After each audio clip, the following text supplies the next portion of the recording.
এমনি এমনি ঘুমাবেন না। ঘুমানোর আগে বিসমিল্লাহ বলে লাইটটা অফ করবেন, বিছানাটা বিসমিল্লাহ বলে ঝাড়বেন, ঠিক আছে? ওয়াশরুম থেকে পারলে অজু করে আসবেন।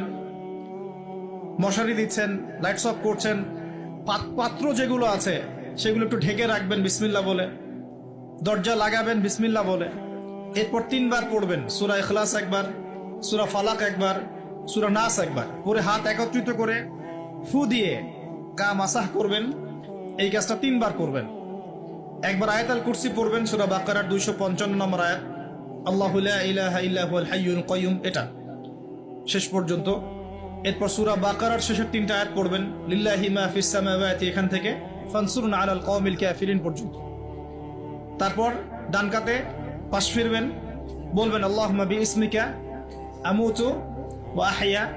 হাত নিবেন, হাতে গুনতে থাকবেন সুবহানাল্লাহ সুবহানাল্লাহ সুবহানাল্লাহ 33 বার, আলহামদুলিল্লাহ আলহামদুলিল্লাহ আলহামদুলিল্লাহ 33 বার, আল্লাহু আকবার আল্লাহু আকবার আল্লাহু আকবার 34 বার। ঘুমিয়ে যাবেন।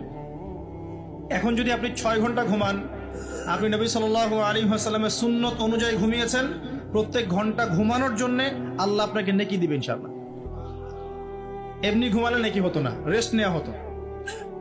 আমি একজন ব্যক্তিত্বের কথা বলছি, যার প্রতিটা কাজ অনুসরণ করলে ইনশাআল্লাহ জানা অনুযায়ী আমলটা হয়ে যাবে, আল্লাহর কাছে আমরা মাকবুল হব ইনশাআল্লাহ। পারা যাবে ইনশাআল্লাহ। ঘুম থেকে উঠলেন, এমনি এমনি উঠে চলে যাবেন না। উঠেন, বসেন, বসে ঘুমের ভাব দূর করেন, দূর করে বলবেন আলহামদুলিল্লাহিল্লাযী আহইয়ানা বা'দামা আমাতানা ওয়া ইলাইহিন নুশুর। এবার বাথরুমে যান। বাথরুমে গিয়েই বাথরুমে ঢুকে গান গাওয়া শুরু করবেন না। বাথরুমে ঢুকেই বাম পা দিয়ে ঢুকবেন, ঢোকার সময় বলবেন বিসমিল্লাহ, আল্লাহুম্মা ইন্নী আউযু বিকা মিনাল খুবসি ওয়াল খাবাইস। বাথরুমে কিন্তু জিন শয়তান থাকে,